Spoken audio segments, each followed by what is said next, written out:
अच्छा, हमने कुछ बेसिक जो टैग्स देखने हैं, ठीक है? टैग और एलिमेंट एक ही चीज़ होती है, मैंने आपको लास्ट क्लास में बताया था, ठीक है? कुछ बेसिक टैग्स आपके पास क्या होते हैं, जैसे कि बी का टैग है, लास्ट क्लास में हमने पढ़ा था। ये आपका क्या होता है? बोल्ड टेक्स्ट होता है, मतलब आप बोल्ड करके लिखना चाहते हो तो आप बी का टैग यूज़ करोगे। मैं इसको सेव कर देती हूँ, आप जो भी चीज़ इसके अंदर लिखोगे ये बोल्ड होगी। ये रही इंडेक्स की फाइल, ये रहा, ठीक है? ये बोल्ड लिखा हुआ शो रहा है। बोल्ड के बाद भी have italic text, even it is on next line, लेकिन मैंने आपको कहा था कि बोल्ड और इटैलिक दोनों इन लाइन या स्टैंड अलोन एलिमेंट है, तो दोनों एक ही लाइन में आते हैं क्योंकि अपने आगे इसकी जगह खाली होती है, तो ये इसी के आगे फिक्स हो जाता है। बोल्ड हो गया, इटैलिक हो गया। स्ट्रॉन्ग का टैग और बोल्ड का टैग सेम ही काम कर रहे होते हैं। ये आपका जो इंपॉर्टेंट टेक्स्ट होता है जिसको आप बोल्ड करके लिखते हो, ये आप स्ट्रॉन्ग के टैग के अंदर लिखते हो। स्ट्रॉन्ग नेम से इंडिकेट हो रहा है कि ये बोल्ड होगा, स्ट्रॉन्ग होगा, लाइक दिस। तो बी का टैग और स्ट्रॉन्ग ऑलमोस्ट सेम काम करते हैं। इटैलिक के टेक्स्ट और ईएम एम्फसाइज्ड टेक्स्ट सेम काम करते हैं। ठीक हो गया, एम्फसाइज्ड टेक्स्ट हो गया, ये आ गया आपके पास एम्फसाइज्ड टेक्स्ट। फिर you have INS, INS stands for inserted text. Inserted text आपके पास जो है ना वो अंडरलाइन टेक्स्ट होता है, जो कि आपको अंडरलाइन की तरह शो करता है, लाइक दिस। ठीक हो गया। ये और यू का टैग सेम काम करता है, U stands for underline text as well. ठीक हो गया।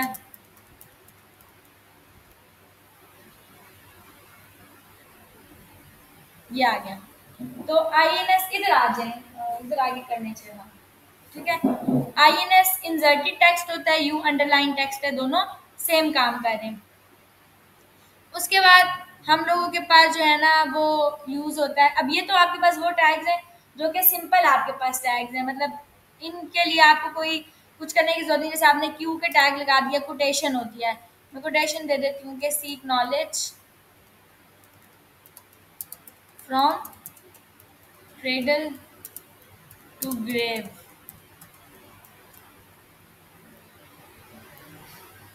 ठीक है, ये कोटेशन है, ये आपको इस तरीके से शो होगी। अभी टैग्स आपको मिल रहे क्या है, मैंने आपको लास्ट क्लास में बताया था, हम W3 स्कूल्स यूज़ कर सकते हैं। ठीक है, हम इसका HTML का सेम स्ट्रक्चर फॉलो करेंगे। जो डिफरेंस है वो मैं आपको बताऊंगी कि आप इसकी फॉर्मेटिंग में आ जाओ, तो फॉर्मेटिंग में आपको यहाँ पे ये सारे टैग्स मिलेंगे, ये रहे। बी के टैग पर बोल्ड, स्ट्रॉन्ग इंपॉर्टेंट टेक्स्ट होता है, इटैलिक होता है, ईएम एम्फसाइज। मार्क का टैग हम क्यों यूज करते हैं? मार्क जो होता है वो आपका हाईलाइटेड टेक्स्ट होता है, लाइक मार्क का टैग जो होता है, ठीक है, ये आपका हाईलाइट करता है, तो इट्स अ हाईलाइटेड टेक्स्ट। जो भी चीज़ आप मार्क में लिखोगे वो हाईलाइट हो जाएगी। ये हो गया, ठीक है, हाईलाइटेड टेक्स्ट है। Then you have small and deleted text. तो स्मॉल क्या काम कर होता है? अच्छा, SMALL स्मॉल के टैग होता है, इसके अंदर आप जो भी चीज़ लिखते हो उसका फॉन्ट साइज कम होता है, तो basically it's a smaller text.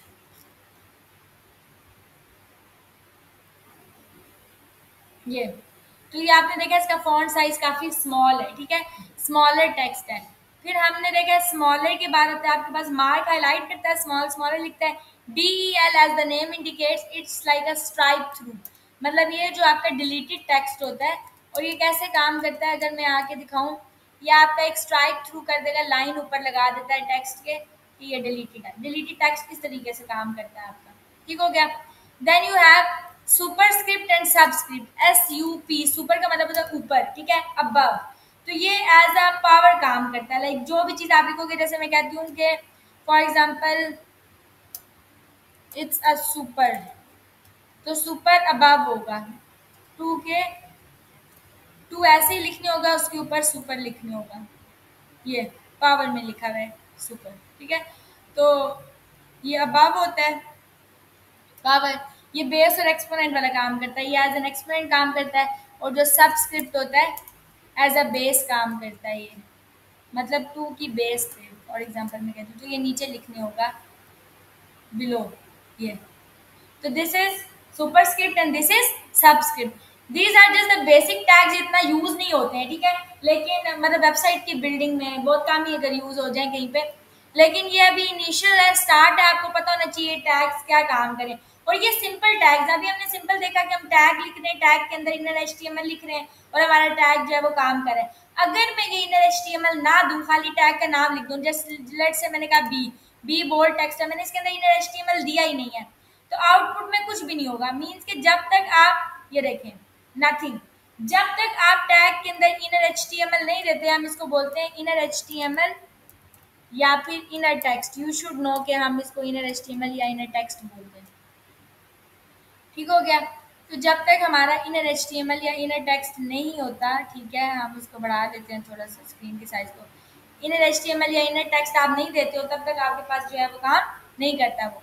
तो ये आपके पास बेसिक टैग है। फिर हम आ जाते हैं कोटेशंस पे। हमने क्यू का टैग पढ़ा, विच stands for quotation. Block code का क्या यूज होता है या ब्लॉक कोड हम क्यों यूज करते हैं? ब्लॉक कोड ये काम कर रहा होता है एक्चुअली कि ब्लॉक कोड के अंदर हम आके दे देते हैं किसी भी वेबसाइट का डाटा जो हमने, जैसे कि ये वेबसाइट है एक, मैंने इसे उठा के टेक्स्ट कॉपी किया है, ये कॉपी करने के बाद मैं यहाँ पे आके टेक्स्ट लिख देती हूँ, ठीक है, सेव कर लेती हूँ। तो मैंने ये काम किया इन एक्चुअल कि मैंने किसी भी रैंडम वेबसाइट से कुछ टेक्स्ट उठाया है, वो ब्लॉक कोड में इस तरीके से शो होगा। लाइक अगर मैं इसको 100 पे ले जाऊँ, ये आपको नजर आ रहा है, तो ये ब्लॉक कोड है। ये कुछ इस तरह स्पेसिंग दे के सेंटर में इस तरह से थोड़ा सा शो होता है। और ये जो मैंने लिया है एक्चुअली, यहाँ पे आपके पास ब्लॉक कोड के अंदर एक एट्रीब्यूट होता है। एट्रीब्यूट क्या होता है? मतलब साइट के नाम से एक एट्रीब्यूट है, ठीक है। आप इसी के अंदर स्पेस दे के लिखोगे साइट, ठीक है। साइट के एट्रीब्यूट के अंदर आप वो वेबसाइट देते हो जिधर से आपने डाटा कॉपी किया है। यहाँ से मैंने कॉपी किया है ये टेक्स्ट, तो मैं ये वेबसाइट का यूआरएल कॉपी करूंगी विच इज दिस, और ये यूआरएल आके किधर दे दूंगी? साइट के इसमें। तो this is my attribute and this is my value. हर एक जो देयर आर फ्यू टैग्स, ठीक है, जो कि विदाउट एट्रीब्यूट मीनिंगलेस होते हैं। इस बात का क्या मतलब है? फॉर एग्जांपल मैंने एक ए का टैग लिखा है। ए का टैग जो है वो हम क्यों इस्तेमाल करते हैं? ए का टैग आपने हमेशा याद रखना है कि लिंक मतलब क्लिक के लिए यूज होता है, मतलब आपने किसी चीज को लिंक करवाना है। तो मैंने यहाँ पे आके इसके अंदर लिंक ही लिख देती हूँ, लिंक या क्लिक किया या जो भी आपने अंदर लिखना है। अभी मैंने हाल ही ए का टैग दिया है इस ब्लॉक कोड से पहले, ये देखिए ये आ गया लिंक लिखा हुआ, बट ये लिंक है नहीं। अगर मैं इसको जूम करूं, ये आपको लिखा हुआ नजर आ रहा है, ये आपको लिखा हुआ नजर आ रहा है, लिंक आ रहा है ना, लेकिन ये लिंक नहीं है, ये क्लिकेबल नहीं है, जस्ट लिंक लिखा हुआ है। क्यों? क्योंकि मैंने ए का टैग तो दे दिया है, लेकिन जैसे मैंने अभी बताया है कि जो हाली टैग का नेम देने से कुछ जो टैग्स ऐसे होते हैं जो विदाउट एट्रीब्यूट मीनिंगलेस होते हैं, मतलब अगर उनके अंदर आप एट्रीब्यूट नहीं दोगे तो उनकी मकसद या उनकी फंक्शनैलिटी अचीव नहीं हो सकती। तो ए के टैग में क्या फंक्शनैलिटी हो सकती है? ए के टैग के अंदर आपके पास एट्रीब्यूट होता है जिसका नाम होता है href। Now what is href? मैंने जैसे ही आके लिखा है href, ये एक एट्रीब्यूट है, मैंने जस्ट एट्रीब्यूट दिया है, एट्रीब्यूट को वैल्यू नहीं दी, जैसे साइड में मैंने वैल्यू दी है, एट्रीब्यूट को वैल्यू नहीं दी, जस्ट एट्रीब्यूट का नेम दिया है। अब ये एट्रीब्यूट का नेम देने से क्या होगा? इसकी फंक्शनैलिटी आ जाएगी, ये देखें, नाउ इट इज क्लिकेबल। ऐसा ही है, पर मैं क्लिक कर रही हूँ, हो कुछ भी नहीं रहा, वही पेज लोड हो जा रहा है, हो जा रहा है। क्यों? What is the reason behind it? The reason is कि मैंने एट्रीब्यूट तो दे दिया है, लेकिन एट्रीब्यूट को वैल्यू नहीं दी है। तो हम क्या करेंगे? वैल्यू कैसे देंगे? फॉर एग्जाम्पल मैं चाहती हूँ मैं इस लिंक के ऊपर क्लिक करूँ, तो मैं इस वेबसाइट पे चली जाऊँ, तो मैं ये यूआरएल कॉपी कर लेती हूँ, यहाँ से वेबसाइट क्लोज कर देती हूँ। अभी वेबसाइट मेरे पास ओपन नहीं है, मैंने यहाँ आके ये सेम यूआरएल दे दिया है, ठीक है। तो मैं इस लिंक के ऊपर जैसे ही क्लिक करूंगी मैं इस वेबसाइट पे चली जाऊंगी। अब जैसे ही आप लिंक पे क्लिक करोगे आप किधर चले गए? उस वेबसाइट पे, सी, ठीक है। अब आपने क्या काम किया है? जब मैं लिंक पे क्लिक करी हूँ मैं विद इन सेम पेज मतलब लोड हो रही है ना वेबसाइट, तो आपने क्या काम करना है? मैं चाहती हूँ not on with in same page, मैं डिफरेंट पेज पे ओपन करती हूँ जब मैं क्लिक करूँ, तो इसके लिए भी एट्रीब्यूट यूज होता है। मीन्स के जो टैग्स है, टैग्स तो सिर्फ सिंपल है, लेकिन जो फंक्शनैलिटी अचीव होती है एचटीएमएल में वो वाया एट्रीब्यूट होती है, सही है।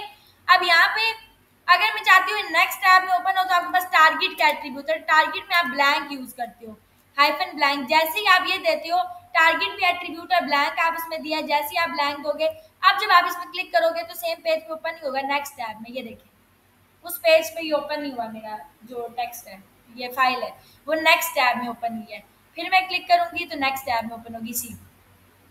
तो ये जो बेसिक पर्पस है ये किसका है? मतलब एट्रीब्यूट का ये पर्पस है। और एक टैग आपको समझ आ गया किस लिए यूज होता है? लिंक को क्लिक करने के लिए, लिंकिंग के लिए यूज होता है बेसिकली। हाँ पेज जी हाँ ऐसा ही है। तो ये जो आपको नजर आते हैं ना वेबसाइट के अंदर, एक्चुअली ये जो लिंक्स होते हैं, जैसे मैं जावास्क्रिप्ट पे अब क्लिक करूंगी, मैं जावास्क्रिप्ट पे जा रही हूँ, पाइथन पे क्लिक करूंगी, मैं पाइथन पे जा रही हूँ। ये किस तरह होता है? ये इसी तरह होता है, फॉर एग्जाम्पल मैं यहाँ पे जाती हूँ और मैं आके जस्ट समझाने के लिहाज से ये मैं भी आपको बताऊंगी कि इन लिंक्स का क्या मतलब कि पर्पस है। आप नेव बना सकते हो, नेव बार बना सकते हो। I tell you how you can make it, ठीक है।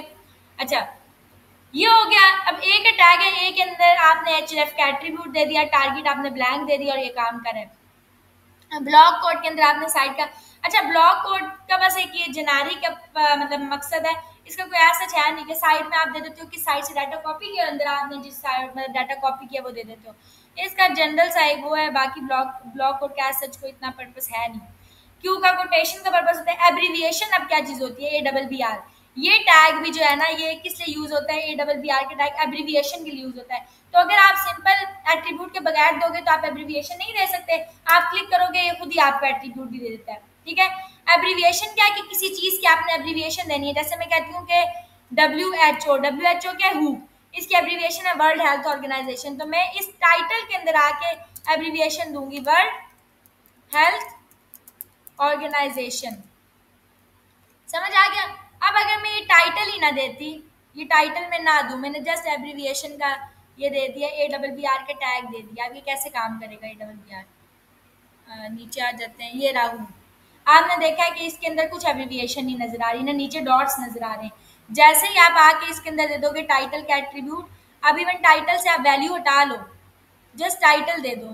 मैं आपको बताती हूँ कि वो आप उसका पर्पस शो करता है, लेकिन वो चीज शो नहीं करता। अगेन ये देखें नीचे डॉट्स आ गए। अब आप डॉट्स तो आ रहे हैं लेकिन होवर करें कुछ शो नहीं हो रही इसकी, मतलब क्या एब्रीविएशन है? वो तब होगी जब आप इसके अंदर आके क्या दे दोगे, ये वैल्यू दे दोगे। मैंने वैल्यू दे दी, मैं आके इसको रीलोड कर लेती हूँ। अब आप आके देखोगे तो यहाँ ये देखें, रुके हैं तो एब्रीविएशन आपको शो हो रही है। तो अब आपको समझ में आ रहा होगा कि एक्चुअली मतलब कि एट्रीब्यूट का क्या पर्पस है, ठीक है। हाल ही टैग से आप मतलब फंक्शनैलिटी अचीव नहीं कर सकते हो। देर आर फ्यू टैग्स जो कि विदाउट एट्रीब्यूट क्या है, मीनिंगलेस है। तो उनको मीनिंगफुल बनाने के लिए हम क्या यूज करते हैं, ये एट्रीब्यूट्स का यूज करते हैं। हमने एक टैग देखा, उसमें href का एट्रीब्यूट होता है, टारगेट का एट्रीब्यूट होता है, ब्लॉक कोड में साइट का एट्रीब्यूट होता है, एब्रीविएशन में टाइटल का एट्रीब्यूट होता है।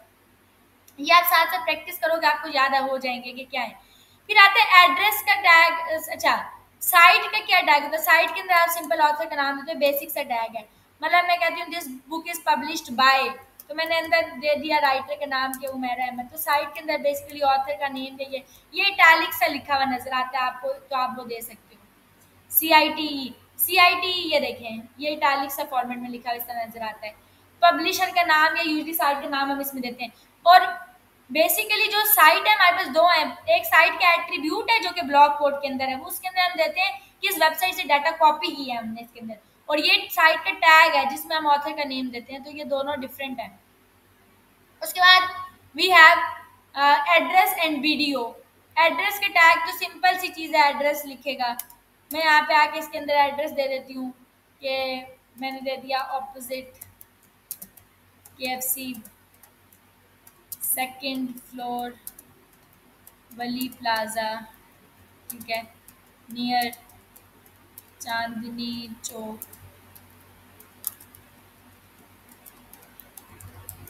Commercial market, Rawalpindi. सेव करेंगे, रीलोड करेंगे, ये देखें ये आ गया, इसका क्या एड्रेस आ गया, ठीक है। अगर मैं पेज को मिनिमाइज करूँ 100 पे, ये नजर आ रहा है आपको, समझ आ गया? ये आपका क्या है, एड्रेस है। अब मैं इस एड्रेस के अंदर मैं चाहती हूँ कि जब मैं लिखूँ second floor Wali plaza near Chandni Chowk is okay, commercial market अगली लाइन पे है, रावलपिंडी भी अगली लाइन पे है, तो आपके पास एक टैग होता है BR के नाम से। मैं कमर्शियल मार्केट को अगली लाइन पे लेके आना चाहती हूँ, तो मैं यहाँ पे आके लगा दूंगी एक tag BR stands for line break. ये क्या करता है, लाइन को ब्रेक कर देता है, लाइन को किधर ले जाता है, अगली लाइन के ऊपर। ये आ गया कमर्शियल मार्केट अगली लाइन पे। अब मुझे रावलपिंडी को अगली लाइन पे लाना है, तो रावलपिंडी से पहले क्या लगा दूंगी, लाइन ब्रेक, BR के टैग। तो ये मेरा एड्रेस आ गया, समझ आ गई? आपने BR के टैग लगा दिया। अच्छा, अब there is one more thing, अगर मैंने यहाँ पे बी के बाद इटैलिक टेक्स्ट को अगली लाइन पे लेके आना तो मैं क्या लगाऊंगी, बी आर का टैग, ऐसा ही है। तो बोल्ड के बाद इटैलिक अगली लाइन पे चला जाएगा, जिसको भी अगली लाइन पे करना है मैं ब्रेक का मतलब अगेन बी आर के टैग। अब मुझे ये बात बताएं कि यहाँ पे तो बार बार बी आर लगते रहेंगे, B R B R B R B R B R, ये तो बहुत सारे बी आर है, मल्टीपल टैग्स। तो ये डाटा इससे बचने के लिए HTML5 के अंदर एक टैग इंट्रोड्यूस हुआ है PRE के नाम से। PRE stands for pre. Pre का टैग क्या काम करता है, इन सारों को ऑटोमेटिकली अगली लाइन पे मूव कर देगा, यहाँ से लेके यहाँ तक मुझे इन सबको अगली लाइन पे लेके आना है, तो मैं आके प्री का टैग यहाँ पे लगाया है एंड इसको यहाँ पे किया, सिंगल टैग आपका एक प्री का लगाया, बजाय इतने ज्यादा बोर्ड बी आर के टैग लगाने से। आपने एक प्री के टैग लगाया, सारे अगली लाइन पे आ जाएंगे, ये देखिए। लेकिन ये फॉर्मेटिंग चेंज कर देता है, ये देखें जैसे इसका फॉर्मेट चेंज कर दिया उसने, समझ आ गई, ये चीजें हैं। उसके बाद आपके पास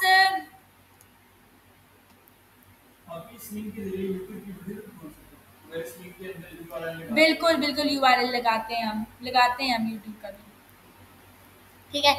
उसके बाद URL किसी भी चीज से हो सकता है, यूट्यूब का हो सकता है, गूगल मैप का हो सकता है, जो भी देंगे वो चलेगा, ठीक है। अच्छा, उसके बाद आपके पास एड्रेस हमने देखा video. Video stands for by directional override, ठीक है। ये टेक्स्ट की डायरेक्शन डिफाइन करता है, बाई डायरेक्शनल ओवरराइड। मैं कहती हूँ जैसे कि एक टेक्स्ट की डायरेक्शन है, मैंने यहाँ पे लिखा है कि अलिशबा, ठीक है। अगर इसकी डायरेक्शन में दे दूंगी left to right, LTR stands for left to right, left to right direction होगी अगर टेक्स्ट की, तो ये सीधा सीधा लिखा हुआ है लिशबा, लेफ्ट टू राइट है ना डायरेक्शन। इसकी डायरेक्शन को मैं फ्लिप करना चाहती हूँ, उल्टा करना चाहती हूँ, तो मैं दे दूंगी राइट टू लेफ्ट, तो ये पहले अलिशबा उल्टा लिखा हुआ नजर आ जाएगा आपको, ये देख, समझ आ गई, तो रिवर्स हो गया। This is all for today, ठीक है। ये ब्लॉग कोड और वीडियो तक बाय डायरेक्शनल ओवरराइड तक यहाँ तक हम लोगों ने कवर किया, ठीक है, कि ये किस तरीके से काम करते हैं ये टैग्स। अब ये तो आप लोग करोगे ही प्रैक्टिस, ठीक है। आपने जाना है जब WC स्कूल में जाएंगे तो आपको यहाँ से बताने का पर्पस ये था, मुझे तो ऑब्वियसली याद है, आप लोगों को ताकि याद है, आपने फॉर्मेटिंग और कोटेशन ये वाले हमने टैग्स देखे हैं, ठीक है। यहाँ पे जाके आगे प्रैक्टिस करनी है, फॉर्मेटिंग में सारे टैग्स पता है आपको, और कोटेशंस में ये लिखे हुए हैं सारे टैग्स, ठीक है। नीचे जाएंगे तो उन्होंने ये डिफाइन भी किया हुआ है अलग से कि ब्लॉक कोड कैसे साइड में काम करे, पी कैसे उन्होंने दिया हुआ है, ठीक है। एब्रीविएशन भी ये देखें दिया हुआ है, एंड सो ऑन, एड्रेस दिया हुआ है, ठीक है, साइड का टैग दिया हुआ है, ठीक है। तो ये आपको मिल जाएंगे। फॉर्मेटिंग में आप जाएंगे सिमिलरली, तो यहाँ पे ये देखें ये सारे टैग्स नीचे डिफाइंड है, bold, strong and italic, emphasised, small, सही है। तो यहाँ से आपने प्रैक्टिस कर लेनी है एक दफ़ा फॉर्मेटिंग और कोटेशन तक। अब जो हमने एक चीज़ देखी है वो ये कि जब हम किसी वेबसाइट में जाते हैं, कोई भी वेबसाइट है, ठीक है, तो वहाँ पे हम देखते हैं कि ऊपर हेडर होता है, हमने अगर वो चीज़ क्रिएट करनी है हम किस तरीके से करेंगे, नेव बार ना। उसके लिए तो पहली चीज़ ये है कि आपको सबसे पहले ये चीज़ पता होनी चाहिए कि आपको पेज का स्ट्रक्चर डिफाइन करना आना चाहिए।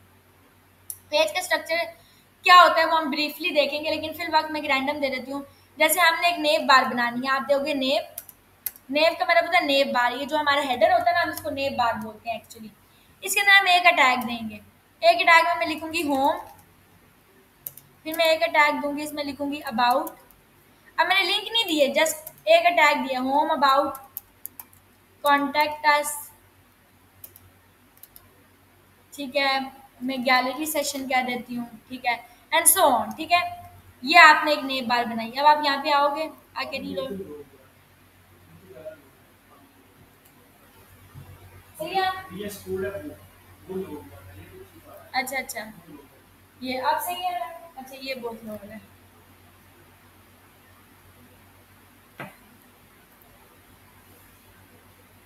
इसका कुछ कर लेते हैं, केबल ले लेंगे इसका।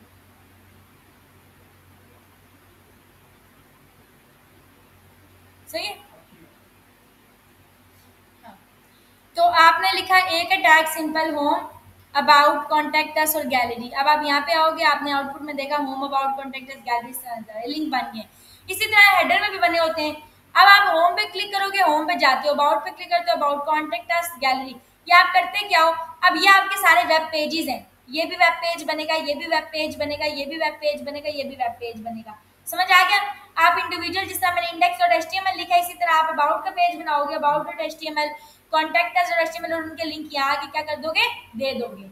अब लिंक आप कैसे कॉपी करते हो किसी भी चीज़ का लिंक अगर आपने कॉपी करना है, आप उस फाइल पे जाओगे, जैसे ये मेरी इंडेक्स की फाइल है, डेस्कटॉप पे पड़ी है, तो आप जाओगे इंडेक्स की फाइल पे क्लिक करोगे सिंगल, यहाँ पे होम में ऑप्शन आ जाता है कॉपी पाथ, ये पूरा पाथ कॉपी कर लेता है इसका, और इस पूरे पाथ विद इन्वर्टेड कोमा करता है। तो मैं ये इन्वर्टेड कोमा हटा देती हूँ, पेस्ट करती हूँ, ये देखिए इसने खुद ही दे दिया पूरा लिंक है, सी में यूजर, यूजर में ये है उसके अंदर, तो मैं होम पे क्लिक करूंगी तो मैं किधर चली जाऊंगी, index.html। समझ आ गई? इसी तरह बाकी लिंक्स हम देते हैं पेजेस बना के, तो हमारा लिंक काम करते हैं। अब नेक्स्ट क्लास में इंशाल्लाह हम पहले फोल्डर का स्ट्रक्चर एक दफा स्टडी करेंगे। ये होता है आपका एब्सोल्यूट पाथ। एब्सोल्यूट पाथ का मतलब होता है कंप्लीट एड्रेस। ये कंप्लीट एड्रेस है, सी में यूजर, यूजर के अंदर फोल्डर, उसके अंदर फोल्डर, उसके अंदर फोल्डर, इसको एब्सोल्यूट पाथ बोलते हैं। रिलेटिव पाथ क्या होता है, यानी कि स्ट्रेट अप मैं एक फोल्डर दे दूंगी या डायरेक्ट फाइल का नाम दे दूंगी, तो दोनों में डिफरेंस क्या होता है। लेट से ये फाइल मैंने आपके साथ शेयर किया है, वहां पे ये लिंक्स काम नहीं करेंगे, क्यों? क्योंकि हो सकता है आपके पीसी में सी में यूजर का फोल्डर ही ना हो, और लेट से यूजर का फोल्डर है तो उसके अंदर यूजर का फोल्डर मजीद ना बनाओ, डेस्कटॉप ना बनाओ, तो वहां पे पाथ गलत हो जाता है। तो जब आप एज ए डेवलपर काम करते हो तो आपने ऐसा काम करना होता है कि वो हर जगह चले, तो उसके लिए आप ऐसा पाथ बनाते हो जो कि रिलेटिव पाथ हो। हम नेक्स्ट क्लास में देखेंगे रिलेटिव पाथ किस तरीके से क्रिएट करते हैं, लेकिन ये वाली जो है ना लाजमी आपने प्रैक्टिस करके लेके आनी है।